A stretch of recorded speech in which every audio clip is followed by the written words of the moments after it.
Everyone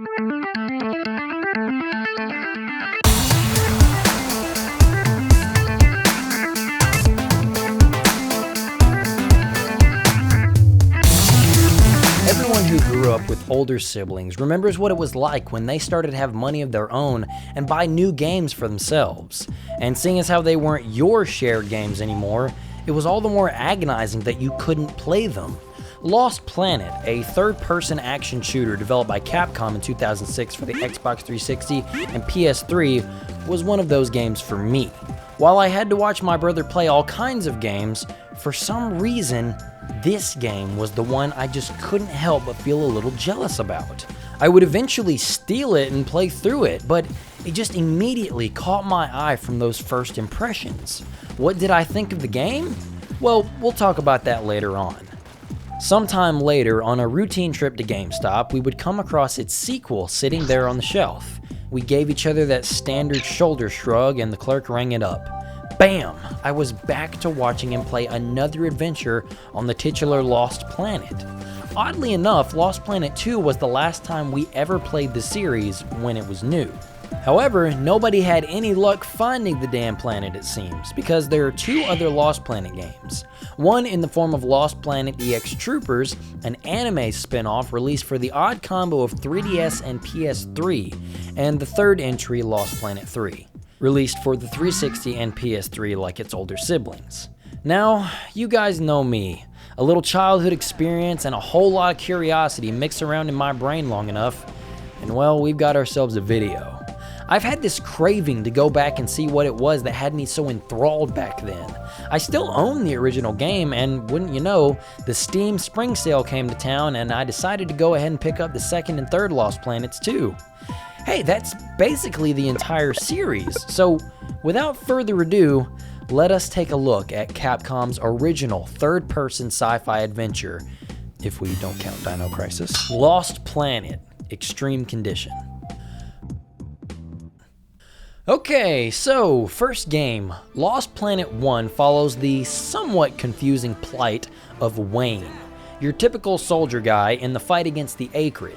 The Acrid are alien life forms that are inhabiting the harsh, frozen-over planet of EDN-3. In this story, Earth has been deemed uninhabitable because of global warming and pollution. You know, science fiction. That's when this morally gray space company known as Nevik moves in to find a new planet to colonize. Again, science fiction. Are you confused yet? Good, let's move on. Wayne's daddy, Gale, is a very famous soldier on the planet. He's the creator of EDN-3's lifelines, the vital suits, mechanized armor that is crucial in the battle against the Acrid. Gale is also pretty much the resident all-around plank of wood character. After the prologue, having just been introduced to the world and the characters, your dad tries to go toe-to-toe with a very large Acrid and gets wrecked immediately.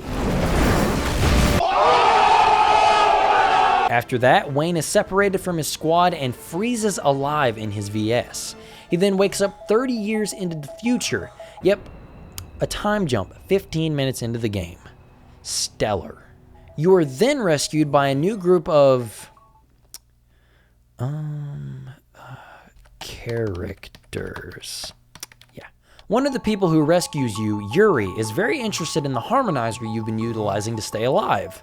So apparently, with the help of thermal energy, you can essentially become immortal as long as you have a reserve, thanks to the harmonizer Ghost Dad gave you. There's a lot of, shall we say, twists and turns to the narrative, like how later on in the game, Yuri disappears and you get put in charge of your allies. Yeah, that's a good one. Or how Nevik, the super cool business folks who are supposed to be about colonizing hospitable planets, show up planning to wipe out all the Acrid, but the people on the surface will also be killed. Oh, and the totally necessary reveal that Gale cloned himself to get Wayne, and his first attempt at cloning his son somehow resulted in this weird guy who shows up towards the tail end of the game, just to be taken out after a boss battle. Gale was just here for 15 minutes before being... Did you get all of that? But I'm not here to poke fun at the stupid story or poke fun at this guy's pimply face. I'm here to talk about how this game makes you feel like this. Positives first, because this game does have some really cool stuff to it. The weapons all have great feel to them, and most of them serve a very specific purpose on the battlefield, meaning the sandbox is rewarding and your arsenal is justified, at least in design. You have a variety of these mech suits called Vital Suits, or VS. They all have different uses and functions that make the decision of which to grab a surprisingly engaging one when given the choice. The sound design is mostly incredible. Admittedly, it's very nostalgic, but I mean, just listen to the VS shotgun. The simple sound of your PDA when opening a data post.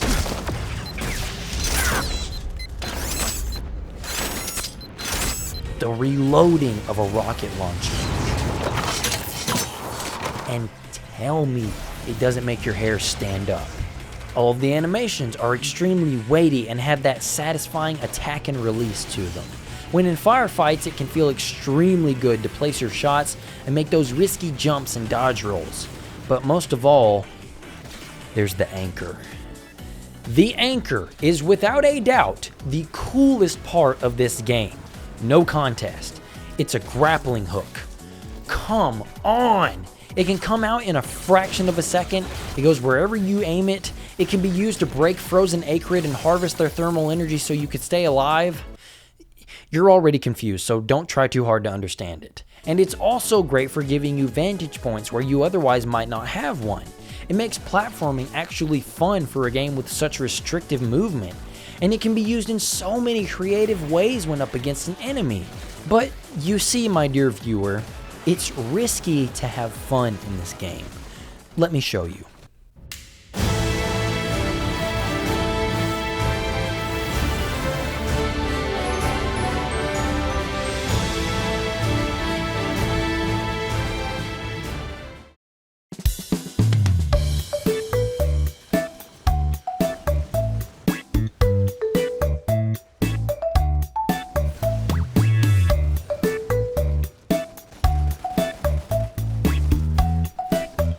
All of this ninja swaggin' shit with the anchor can be engaging and definitely the best part about the game. But later on in the adventure, you can't be too reliant on it because of how easy it is to be knocked down. And seeing as how I praised the weight and the animation just a moment ago, in this regard, it's also the bane of my existence. When up against several enemies who have explosive attacks or bigger acrid that can topple you over, the main problem with this game starts to arise. Let me give you a little recreation I made with some state-of-the-art animation tools.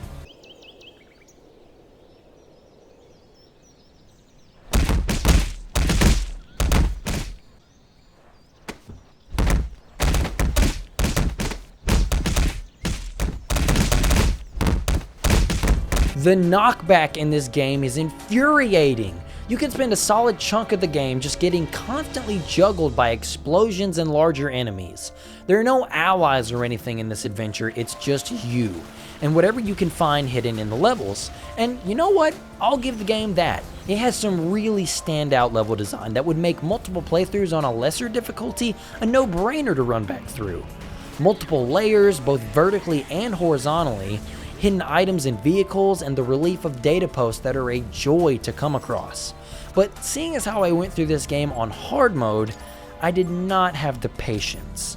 I would have loved to explore the environment and try to find collectibles, but I did not want to have to replay these sections over and over due to something like having my timer run down because I was being flung all over the place. Maybe I should have turned the difficulty down, but also, if the game is hard for reasons outside of just being a fair challenge, I don't actually know if that's on me. Oh, and did I also mention your health is based on a timer? So you basically can take as much damage as you need when your thermal energy tanks are filled.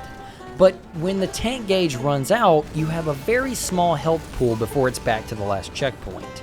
So getting tossed back and forth between explosions and enemies while having to sit through lengthy and weighted recovery animations may have been the point. You're being punished for getting hit, so you get some of your time wasted. But that's not the most solid way of punishing a player if you ask me, because the punishment system for a video game, by now, should more or less be uniform. When you get hit in Mario, you lose your power-up, don't get hit again. Sonic, you get hit, you lose all your rings, don't get hit again. Lost Planet, you got hit, spend half of your health getting back up, and then pray that the game left you with enough time to somehow recover. You know what that sounds like? Oxygen meters and water levels. Need I say more? This kind of damage system is equivalent to taking a hit and setting the controller down for 15 seconds before picking it back up and being able to do anything. In a system where time is also actively working against you. And also, this game goes way overboard on its special effects. Like, whenever I can't see the enemy I'm shooting at because of all this smoke and pretty particle effects, I think it might be time to dial it back a bit. Like, I get it, the game's got graphics. Lost Planet does look pretty. The models all hold up pretty well, the environments for a title so close to launch look nice. They even got a famous South Korean actor named Lee Byung-hun to be the basis for Wayne. So with talent like that at the center of the experience, they obviously put forth some effort into making him a good protagonist, right? Where's Yuri? Don't know. No. Tangent aside, some of these bloom and distortion effects just make the picture incomprehensible. And also, just going to say it outright, the final boss sucks. It's just a war of attrition. He has so many attacks that have no visible tells, so you're more than likely going to be damaged by an attack you didn't know he launched at all. Plus, every other problem I mentioned is still a problem. Knockback that leaves you defenseless for devastating follow-ups if you get caught in the initial attack, graphical effects that make it annoying to keep track of the fight, a camera that has so much going on yet can't keep track of anything, and the worst sin of all, absolute deal breaker, the end of my proverbial literal rope, no grappling hook. Gamers, what I'm about to say might shock and amaze you, but bear with me. Here we go. I didn't beat it.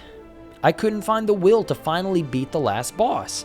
It just refused to die after I had already killed it. Look at this. Look at the footage. Its health is gone. So it wasn't worth it for me to go back in and do it over again. Lost Planet would later see the release of an updated version subtitled Colonies. This version sported some new single-player content, but more notably, a robust multiplayer component, featuring one of the earliest iterations of crossplay between PC and Xbox 360 versions of the game, surprisingly. And speaking of multiplayer, I had the opportunity to partake in some fun matches thanks to the Lost Planet Discord server, since the player base isn't as active as it once was. I'll circle back to that situation later on, but the matches themselves were great. Some of the maps are a bit on the large side, which made it a bit of a walking simulator at times, but when the maps are good, they were really good. Using the grappling hook to traverse the vertical terrain and battle with others was so much fun. And with the thermal energy, your time to kill is just right. There are VSs on the map, but it's kind of an unspoken courtesy to not use them with so few people on the map. Plus, they're so slow that you won't find anyone for a while on the expansive terrain. It was so much fun to get a taste of this multiplayer, and it stinks that I wasn't there for its prime. Listening to my complaints, you might assume that I strongly dislike this game. But no, I actually kinda respect this game a lot. Lost Planet 1 was a crazy good first step as the start of something unique. It created a unique set of tools and movement options for players to interact with, as well as some extremely solid level design that gave those who desire to go back in plenty to look for. Even if the characters and story weren't the most entertaining, the stage was set for a franchise to take shape here, and Capcom thought so as well, as 4 years later in 2010, we were treated to its ambitious sequel, Lost Planet 2. Seeing as how the first game did fairly well critically, Capcom saw it as a no-brainer to make another game in the series. But the way that they decided to go about this is a little strange. This new entry is not a follow-up to the events of Wayne and his band of misfits, so calling this a direct sequel seems a bit off. This would probably be better described as a segmented, episodic, yet self-contained story. You will take control of different groups and different factions as you progress through one original story, But again, huge asterisks, I say original, but this is an extremely similar story to the first. I don't mean similar by way of the characters or the significance of the key players returning to this game from that game, but in the sense that Nevik is once again trying to gather lots of thermal energy to use it themselves and send the planet back into another ice age. You know, that believable nugget of plot from the original game? It supposedly takes place 10 years after the original events of Lost Planet 1, but there is almost nothing of note from that story. It's honestly baffling. The entire story is almost devoid of any continuation at all, with 2 bits of connective tissue in the entire game. When the Nevik troops take off their helmets and they're all Yuri. Like, okay, why is this important? I knew next to nothing about him before, so this reveal landed about as flatly as week-old soda pop in a flapjack factory. And then the next one came at the second to last mission when you get to use the type of VS Wayne used at the end of the first game. But to anyone who didn't play the first game, it's just a supercharged VS that you get to play with for the second to last level. The story sees all of these factions just kind of doing stuff until they're at the end of their respective episodes and they have some reason given to them to head toward the climax of the game. And that's figuratively and quite literally as well. I feel kind of strange playing this game and trying to take the story as it's presented to me. There are some moments that I'm just left more confused at. Like when this guy, who is undercover, I guess, is helping my squad escape, but he dies getting us out? Okay. Thanks, but also sorry, I guess? I have no idea who these characters are, so when you put them in these sad or stressful situations, I don't feel anything but numb. I'm stuck rolling my eyes at things like over-the-top dodge rolls and action hero moves in the cutscenes that happen way too much, and are all QTEs for some reason. Why is the command for jumping across a train the button I use to shoot and throw grenades at the same time? Who knows? What even is game design? I don't know. Shut up. But you press buttons a bunch, watch all the main characters learn jujitsu, parkour, and before long, all these struggles and missions all converge, and you finally take down the giant Acrid. It's serviceable, yet disjointed. The story is broken up into episodes and further separated by chapters. Thus, it feels like there are several new beginnings for the story, but only one fulfilling end. Kinda like if you were watching a long movie that was broken up into a weekly TV miniseries, but I'm pretty sure I know why. While the first game was very narratively driven in its mission structure, focusing on pitting you against the planet and its inhabitants by yourself, your job is to survive the enemies. Use as little thermal energy as possible so you can make it to the end of each linear level and have enough to take down the boss if there is one. LP2, on the other hand, decides to turn this survival action game into a multiplayer-focused co-op experience. You still need to survive the missions to the end, but when you die this time around, you just respawn at your last activated data post while losing some battle points. At the end of each mission, you and your squad are individually ranked on how well you did. This is determined by a number of factors such as kills, optional objectives if you choose to pursue them in the missions, thermal energy count, teammate cooperation, and a handful of other factors. This is now a game that is meant to be replayed for a very different reason than the last game. If you're playing through these missions with a group of friends for the first time around, I feel it could be one of the most solid co-op experiences available. All of the set pieces and crazy moments that take full advantage of teamwork and tactical gameplay is something I wish I could get back for my first playthrough. The game still has the anchor for all kinds of fun traversal, and it now works even better for mounting attacks against enemy VS. And speaking of VSs, there are so many more to choose from, and some that you and your teammates can operate together to create truly unstoppable forces. The weapons are still a highlight in both meaty satisfaction and utility, even if getting slung around is still a bit of an annoyance. Especially given this game's love for instant kill traps, and there are plenty of them. But if you and 3 friends want to have the unbridled pleasure of sneaking through the Nevik base for the first time, do it. If you and 3 friends have the opportunity to work together to operate and maintain a giant cannon on a speeding train, do it. If you and 3 friends have the opportunity to jetpack around in 0 gravity together, do it. There are some instances of eye rolls, like being encouraged to explore the water in one mission and then killed instantly for touching it in the next. The fuck, guys? Instances like this are forgivable because, once again, the level design is absolutely top-notch. I'd say it's just as good as the first game. While the original made good use of funneling you down these levels where it was very easy for the enemies to get the drop on you and pin you down, Lost Planet 2's co-op focused levels are wide and branching, making sure to give every possible playstyle a way to tackle each situation. There are so many avenues to either take it on as a team or go off and find your own way. But the greatest levels to me are the more linear ones that have these very intricate interiors, with lots of hidey holes and blind spots for enemies and your teammates to fight over, making sure every second is a thrilling game of cat and mouse. It just feels like linearity in a third-person shooter just makes the experience feel tighter. I love exploration as much as the next guy. Don't ever cut it out, please. But sometimes a deliberately designed sequence is just so gratifying for the player. The first game kind of wore out the snow-covered wasteland meme pretty quickly. It was all very nice looking, but it wasn't very visually varied. This game knocked the variety ball right out of the park, most of which are entirely unique, both visually and tonally distinct from one another.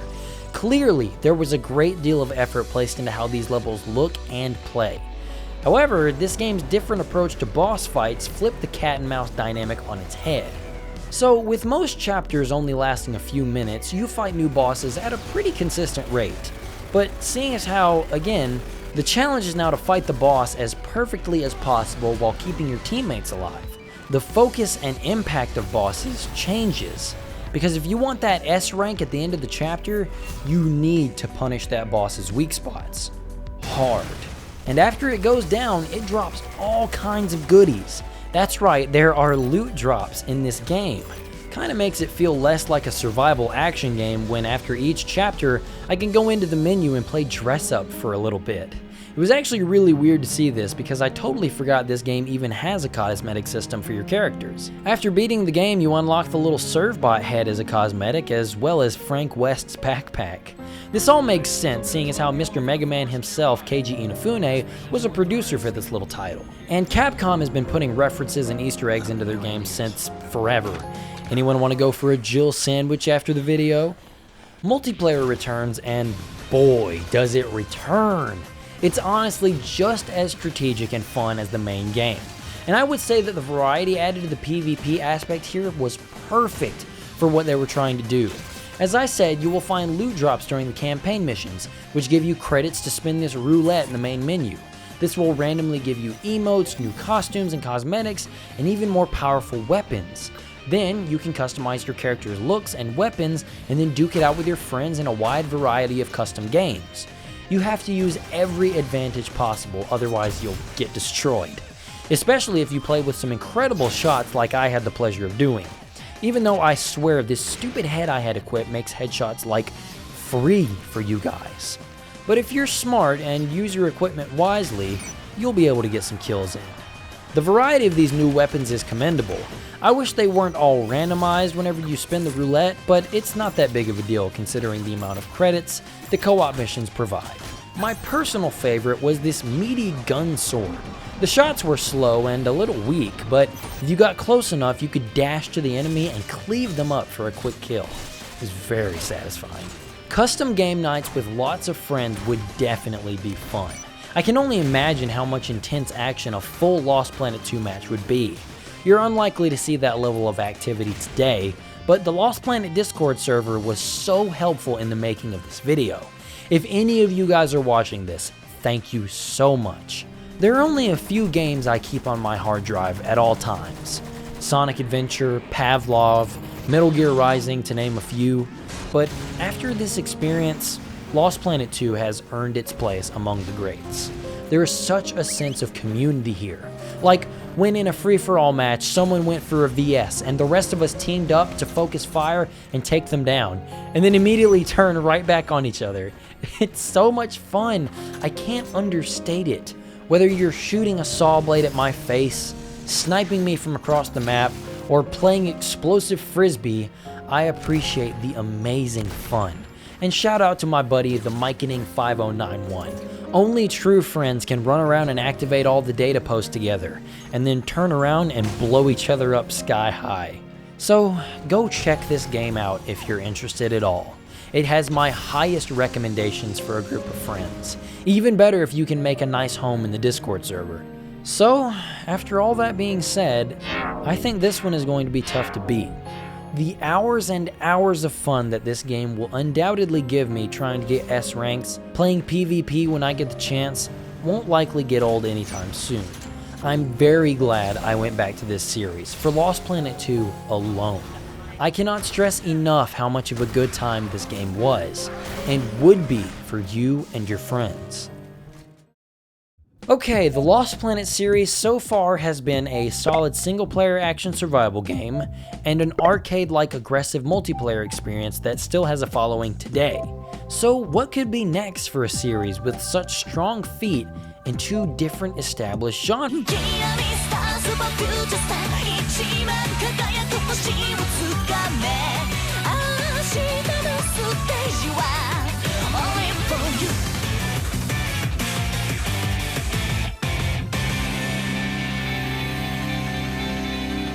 Apparently, the answer is to make a brand new game with none of the series' staple iconography, make it look like it's sponsored by Crunchyroll, and have it be a Japanese exclusive. I mean, fuck. Humans have peaked at this point. Lost Planet EX Troopers is a Japan-only Lost Planet game that sees a large change in the norms of the series thus far. No longer is the game about a group of ragtag heroes trying to take down an evil corporation, or a bunch of survivors on a hostile planet trying to come together. It's now an anime high school. It's a pretty drastic shift in tone and focus from what the previous games established. Well, I say that like I know or understand the greater events that are happening in this game, but I don't. This game was developed with an obvious focus on the initial Japanese market. There was a trademark filed by Capcom in 2011 for EX Troopers, but nothing ever came of this, and it has remained region locked to this very day. So you might be asking why I'm wasting my time telling you about this if I can't even play it. Well, if I'm making a video that's focusing on all mainline Lost Planet games, I have to play them all. I'm not going to halfway do this, so I went to researching. My first possible avenue was emulation. I don't typically like to resort to it, but this was a special circumstance. The game was released exclusively on the 3DS and PS3, oddly enough. But unfortunately, all of the available ROMs for the 3DS version of the game were taken offline. And I didn't look for a PS3 emulator because I don't own a PS3, so I feel all kinds of wrong doing that. So I decided to dust off my old wallet, and wouldn't you know, Amazon came through. A copy of the game was being sold at a relatively cheap price. I may not be able to play it, but it'd be a cool collector's item to have. But then I started looking at Amazon's Q&A section for the product, and I searched to see if it was region locked depending on the console's region. To my surprise, every PS3 game is region free. The console itself is unable to region lock games. Lucky me! Almost makes you wonder why any of these games were strictly regional. But we'll come back to that. So I went ahead and purchased the game, then started contacting a couple of different friends, because, you know, I have those. Luckily, my pal Justin let me borrow his PS3 for a few days. Never mind the cum stain on the console, Justin promised me it's not his. So I got the game, got the console, got the capture card plugged in, let's play this bad boy. Okay, no picture. Now what? Turns out the PS3's HDMI is encrypted. Great. See how that regional games thing came back like that? Funny how life works, isn't it? Okay, first YouTube video I find tells me I can feed the signal through an HDMI splitter. Funnily enough, I had accidentally bought that exact one years ago and never thrown it away. So now bada bing bada boom, I got HD recordings. All of that nonsense so I can record the action game equivalent of Doki Doki Literature Club. Never say I don't love you people. But anyway, now that that's out of the way, how is the game itself? Well, it's actually pretty dang good. Despite the language barrier and all, this game is remarkably solid. It looks extremely well put together as well. The models are great looking considering the inferior of the two platforms it was released for. The environments look super nice. I have to give extra props to the art direction in the jungle areas. It looks like something ripped straight out of a watercolor painting. It goes very well with these anime particle effects and flashes. And the familiar looking characters look great with the new cel shaded texture work and lighting techniques. Specific kudos should go to the Acrid designers. They fit perfectly in this style, and their weak spots are naturally highlighted given the contrasting colors of their bodies.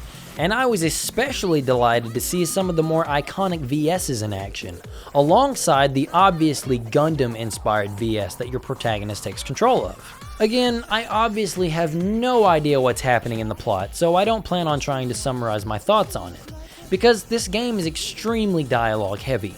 So much so that it makes me feel sorry for those who played it on a 3DS, even Japanese.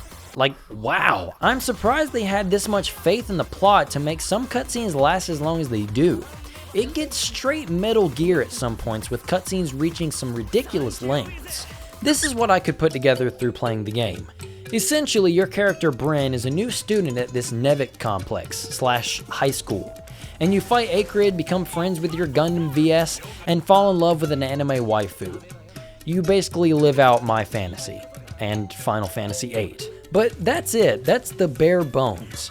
You would get all that and then some by browsing this game's Wikipedia page, so I feel no need in going any further. Good? We good? Good. Let's move on to the game. So the other Lost Planet games were all about weighty weapons and animation, with precision being key if you wanted to survive the game in its entirety. Enemies can easily overwhelm you because you are a meaty slowpoke, but a slowpoke who could take lots of punishment. In EX Troopers, however, you are quite the opposite. Bryn is capable of dashes, a variety of melee attacks, special moves, and a Bayonetta-esque perfect dodge. This is a huge change from the old style of Lost Planet. So, does it work for me? You heard me say perfect dodge in the last sentence, didn't you? Of course I adored it. I'm a simple man with simple pleasures. Instead of having to scavenge the intricate and densely packed levels for new weapons and equipment, you are now given a customizable loadout before each mission begins. You pick a main weapon and a sub-weapon, both of which are mapped to their own separate buttons. Think of them as a light and heavy attack. When you run out of ammo or just stop firing, your weapon will enter a cooldown period.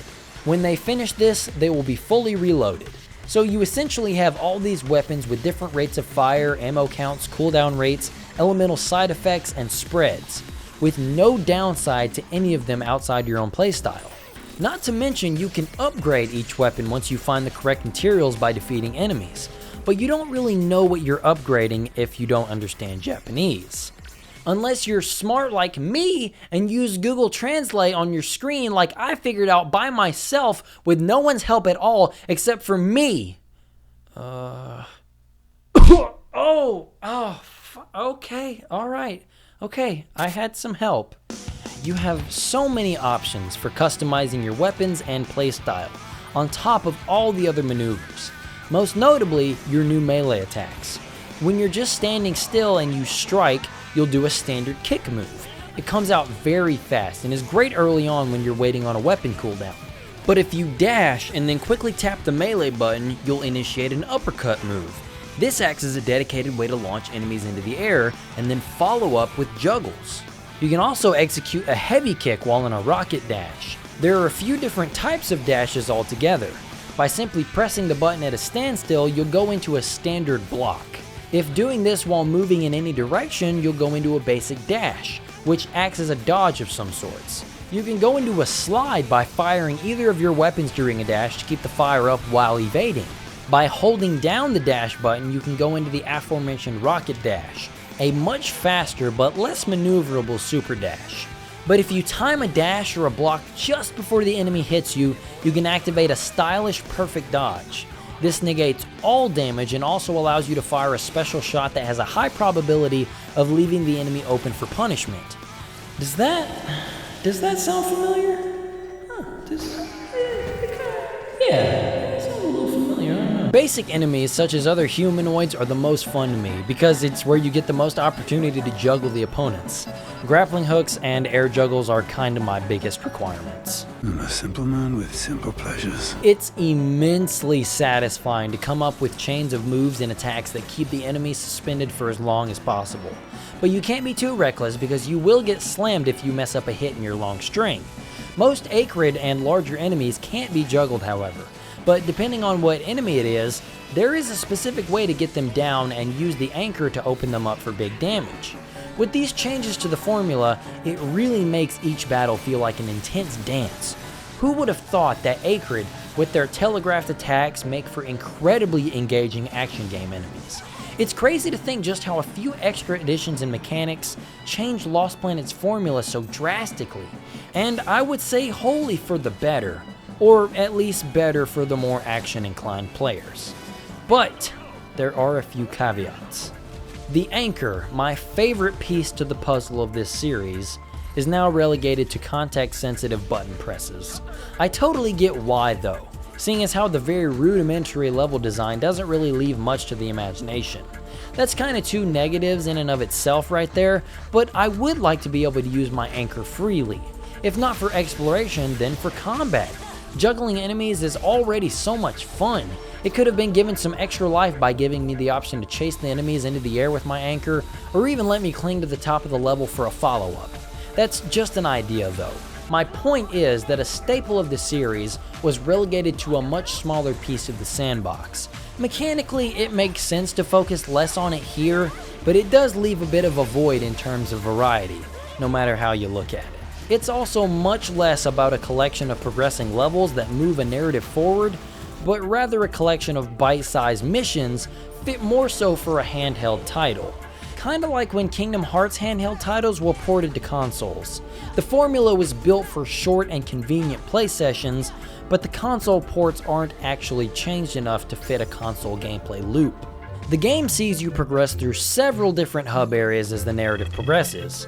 These all host a number of NPCs that will require you to talk with them to get their quest to move further through the game. Most missions are extremely small and limited. It's a structure that is a perfect fit for a handheld device like a 3DS, but it's not as charming on the PS3. Those NPCs that are a good fit for burst sessions of gameplay on a handheld wear out their welcome quick on a long couch session. It feels like a bunch of unidentified checkmarks you have to tick one after another before you can access the next part of the real game. The structure left me wanting for variety and feeling dragged down by the sheer number of do-nothing objectives. There were even a couple of locales and even full levels that I would experience through the campaign that would see frequent, dare I say flagrant, reuse. And the only thing to change would be enemy placement and objective. Speaking of reuse, the number of reused enemies is a little disappointing. While I just praised the large acreage for feeling like true battles where you have to constantly be on your toes, there are only a handful of them to go around. And seeing as how this game was around 13 hours long, there were far too many instances of recycled fights. It makes sense, and I understand why they were constantly reused, but I would have liked to see more since I think they were done so well. It honestly makes me curious why the PS3 version even exists. Like, the template pretty obviously is that of a handheld game. So why didn't it stay on handheld machines?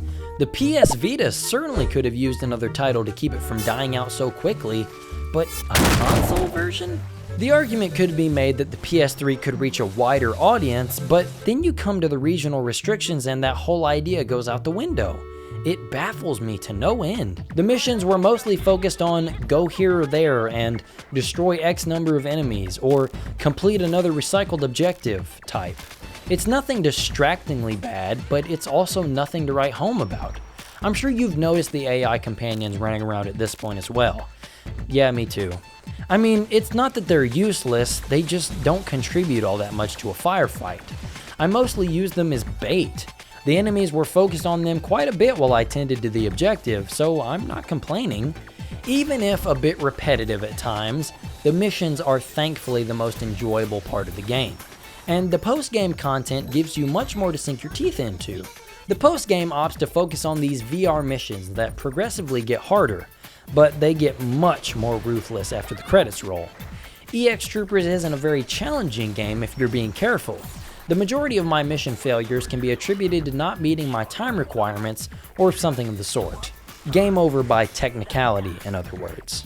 But you can tackle these VR missions with your choice of AI companion character. Each comes with their own weapon and attributes, but it's nothing that'll make you have to actually strategize. However, you can unlock costumes and level them up throughout the campaign if you find yourself attached to any one of them in particular. You can spend these tokens that are awarded for fulfilling certain challenges and missions to buy music and different costumes.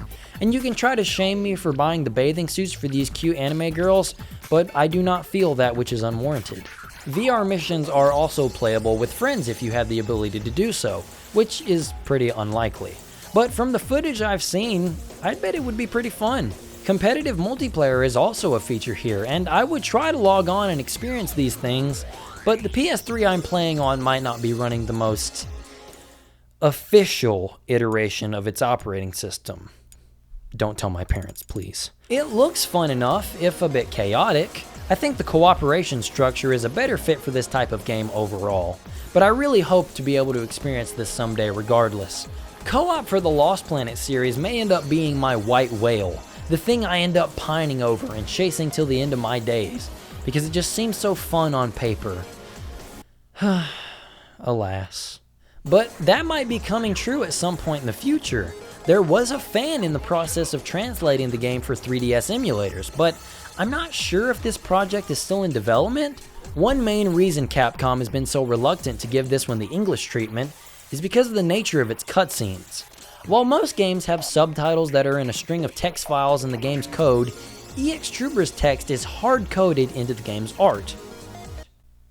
Yeah, no shit. So it wouldn't be as easy as just retyping all the text in English. It would call for manual reworkings of each individual picture file, seeing as how all the text is baked in, so to speak. So it's not looking good for localization at this point. Luckily, if you do want to give this one a shot, all it would take is some digging. But it's definitely an interesting deviation in Lost Planet's lineage. But I think I'm ready to get back to the original, weighty combat and bombastic crazy stories this series is known for. Let's jump into the last game of the series, the last step in this, shall we say, unexpected journey. Lost Planet 3.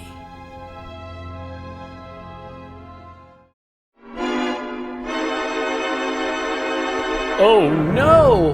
What happened here? This game is just a mess! So, quick aside, Keiji Inafune cited Lost Planet 2 as a failure for being too Japanese for Western audiences to enjoy it.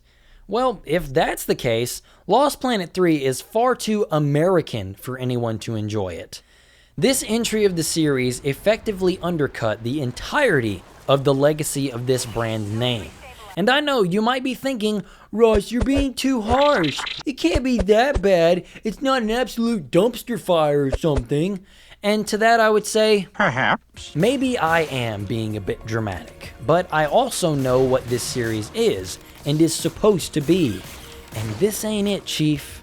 As the first two games were developed internally at Capcom, being helped by Mr. Mega Man himself, Lost Planet 3 was actually outsourced to a Western company altogether.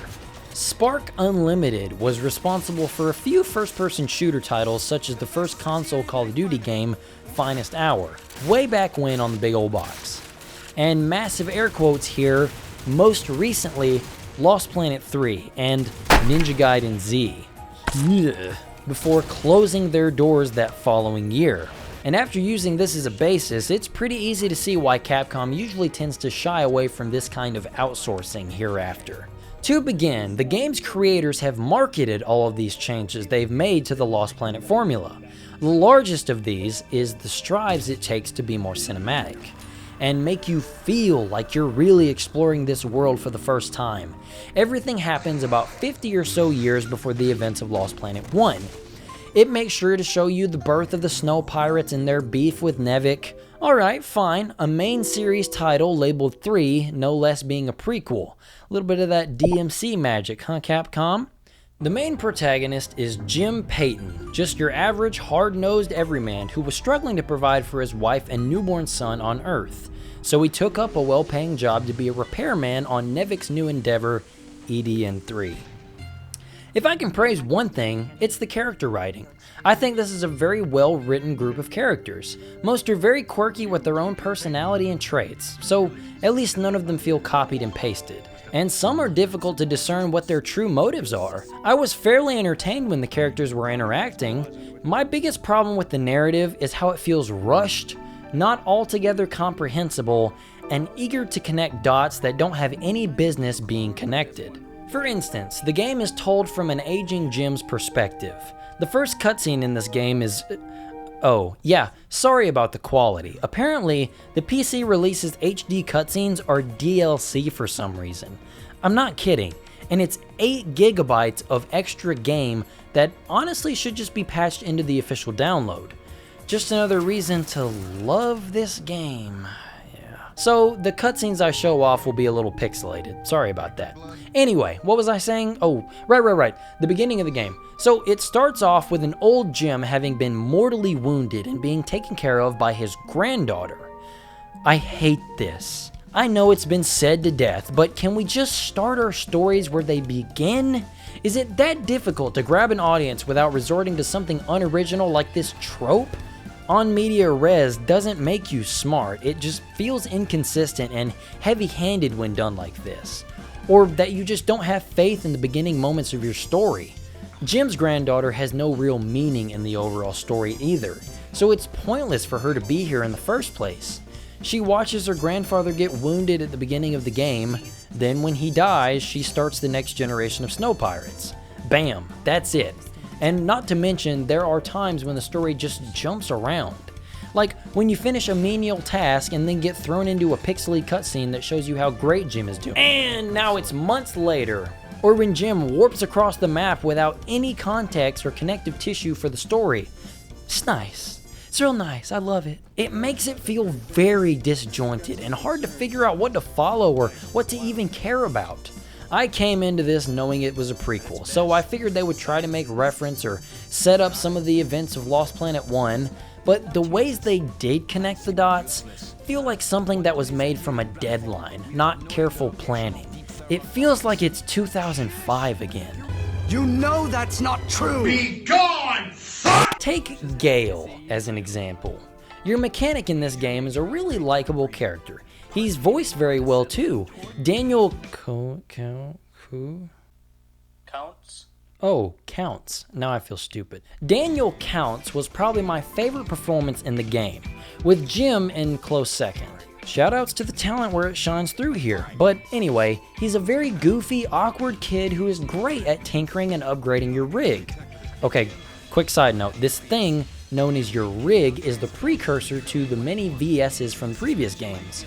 It's never equipped with any guns or anything like that. It's supposed to be used for mining and repairs. Think Isaac's suit from the beginning of Dead Space, compared to the more combat-oriented suits in Dead Space 2. I suppose that this is one area that makes concrete sense canonically, but that's about it. It might have been designed for mining, but Jim uses it mostly for fighting giant acrid, and it does the job well enough. This is one area where you can see the influence from old sci-fi movies abundantly clear. If this thing ain't the spitting image of the power loader, I don't know what is. Anyway, sorry, back to Gale. I first saw his name and I wondered if this was supposed to be the same Gale as in the first game, you know? Wayne's dad. But then I heard him talk, saw his mannerisms, and I gotta say, I'm not sold. He made the first harmonizer, sure, but this kid can't grow up to be the badass we saw in the first game. I mean, look at Gale's character bio and the concept art in the manual of the Steelbook in the first game. This dude is not this dude. This Gale is credited as a, quote, well-known vital suit pilot, not exactly a mechanic. I thought our Gale might turn out to be this guy's grandson or something, but no, a developer interview confirmed that this sniffly little twerp is Gale, the daddy of the planet's savior. So it's so strange, and it's like it came out of nowhere. He gets so little character development outside of learning how good he is with upgrading your machine. It makes sense chronologically, but I just think it was a little unearned. And it's the same problem for just about everything else. All the important setup happens toward the end of the game, like the final cutscene. Spoilers, I guess? After you take down Nevik's boss, you get to see why Nevik will always keep coming back to the planet time and time again. Because it's a source of pure thermal energy that can save the Earth and be sold for high prices, yada yada yada. But Jim doesn't want that to happen. So in a very lazy way, Jim's wife and son are brought from Earth to Edion 3 to be with him forever. Never mind the fact that we see Jim's granddaughter with him already, meaning we knew Jim's family was fine, but it doesn't make sense on a whole other level because Jim's boss, the guy who put in the call to have them move to Edion 3 from Earth, only had knowledge of the day before they arrived. Now, at a first glance, this is fine. Maybe we've advanced that much by this era and can travel that insane distance in such a short time. But, Jim's wife comes out and says that their son, which we never actually see by the way, we're only mentioned to him, that's fun, love this game, is still tired from the cryo sleep. Would you not only be put to sleep if you had a very long journey ahead of you in space? But how did they get here so fast if it's such a long trip? Now, you guys don't think the writing here could be lazy. You don't think that they were just making up any conclusion they could come to line things up for the first game because they were under a strict deadline from Capcom, do you? No, that'd be crazy. No. Much like EX Troopers, I have to wonder about this game, because there were several times when I questioned the quality of its production. I will never be the one to say, oh, this game sucks, this is a terrible game, the developers were just lazy and didn't do so-and-so. I have big issues calling any game developers, knowing how hard development is, lazy. It says in the script here, except Gearbox. Weird, I wonder who put that there. But I can recognize when a game has major flaws. And I'm sorry, but this game has some major flaws, by any criteria. Starting off on the visual side for consistency, this game looks great in some areas, it's colorful and it has some really cool sights to see, but when it's an ugly mess, it's an ugly mess. Like cutscenes making models do weird looking things, the facial animations being unchanged during conversations, which frankly looks terrible. Some obviously weak mocap, which is just laughable.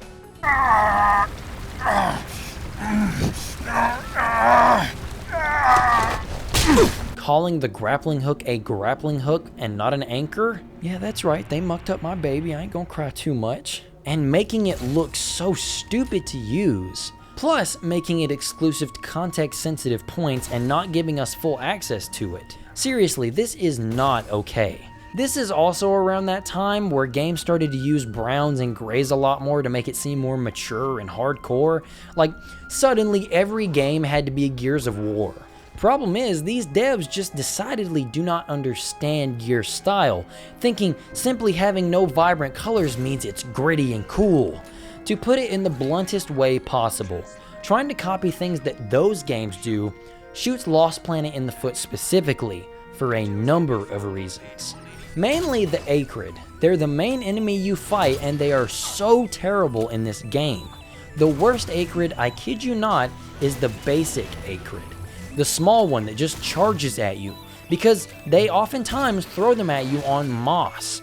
But in this game, the Acrid's weak points don't glow nearly as much, so they end up blending into the environment, making it very easy for the ones that swarm you to constantly get lost amongst the scenery. That, compounded by the new camera position that makes Jimmy here take up approximately 835% of my damn screen, means that I'm going to be taking lots of pot shots. And if you're stupid like I am and play on hardcore mode, you can only take a few of these cheap hits before you die. The difficulty curse strikes again. And with that being said, I have a very important message to all up-and-coming game developers. If you're making an action-centric game that is equipped with a hard mode designed to put players who opt in for it to the test, don't be a with your checkpoints. I cannot tell you how frustrating it is to have to play so many story sequences over and over because I got killed like a chump by a boss I was still trying to learn. I had to watch cutscenes over and over, walk through obvious load times that probably didn't need to be there over and over, and listen to the same voice clips over and over. Is giving me the option to skip your stupid pixelated cutscenes so hard, guys? I just wanted a retry button for when I unfairly get killed by one of your 4 bosses. Okay, you know what? I'm heated now. Let's dive into the gameplay. Yeah, it's fucking Gears of War. I alluded to it earlier, but it is. You ever played Gears of War? Well, good, because you know what Lost Planet 3 is. It's just a watered down Gears of War. But you know what the difference is? Here, you don't really fight other ranged enemies. You fight aggressive aliens. And that's it until like the last 10 minutes of the game. So, to counter fighting nothing but aggro enemies, they had to give you some ability to get yourself out of a bind if the aliens do close the gap between you. So you have a dodge button. But here's the kicker.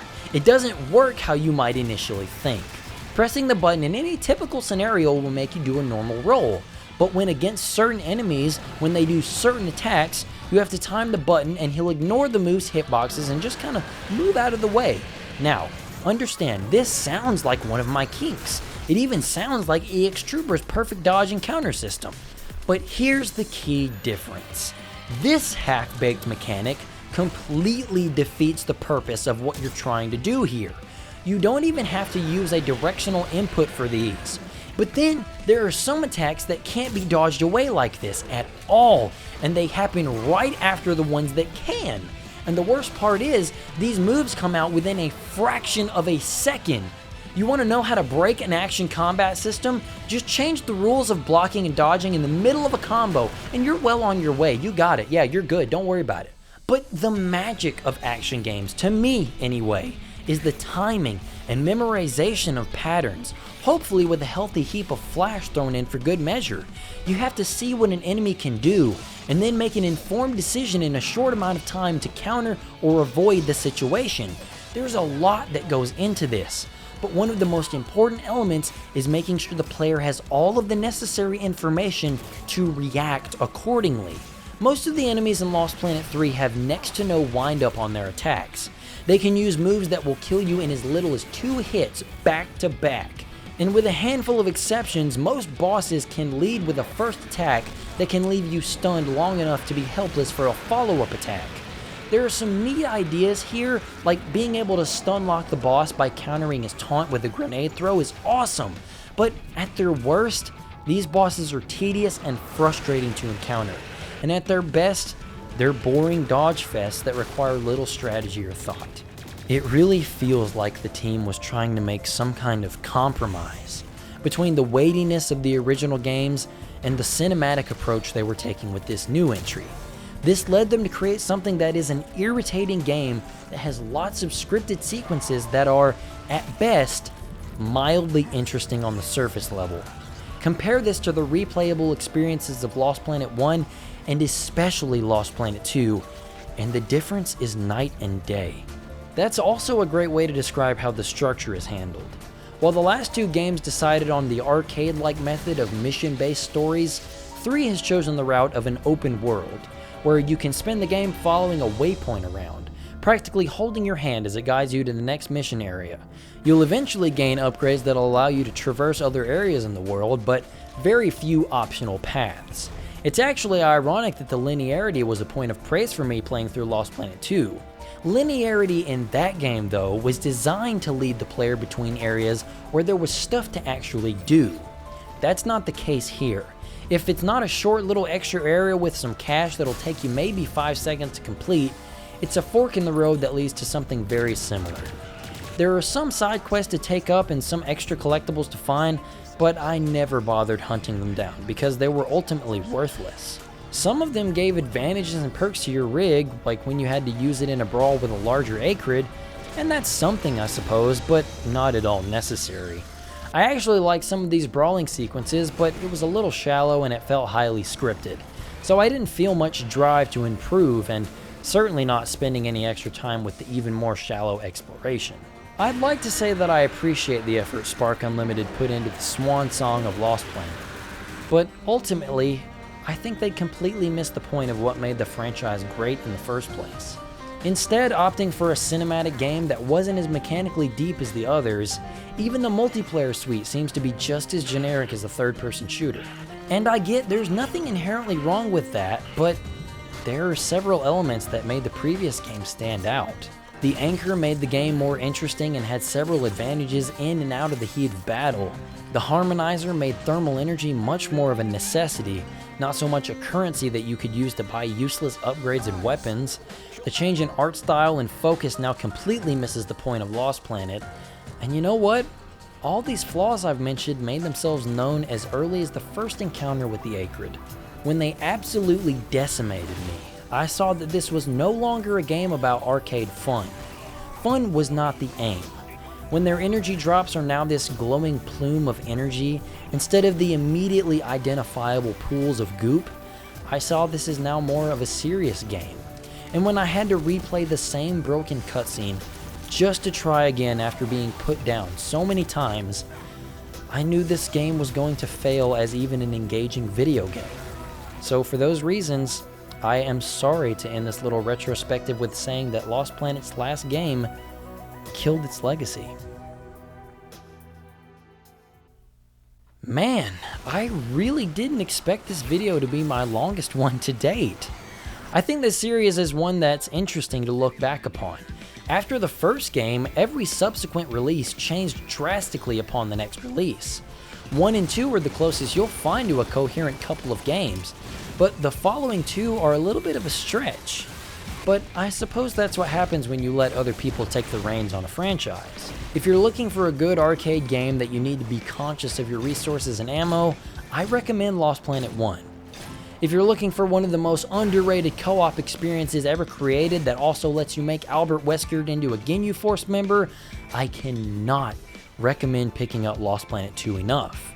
If you really want to experience a hidden gem and also a pretty solid action game, go full otaku and get a copy of Lost Planet EX Troopers for your PS3.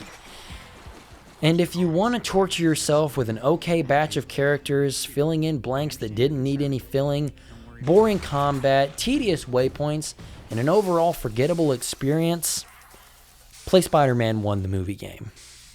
Thank you so much for making it to the end of this video. You are amazing. I really wanted to talk about this series for a good little while. I started playing through the first one and just had the urge to continue down the rabbit hole. I hope it came out okay, and I hope you enjoyed it. If you have any series you think I should do a retrospective on, let me know in the comments for sure. The next video will hopefully be on Ocarina of Time, but I'm not too confident the cartridge I ordered on eBay will be here before the release of The Last of Us Part 2. And I'm sorry, I can't let that huge release just slip through.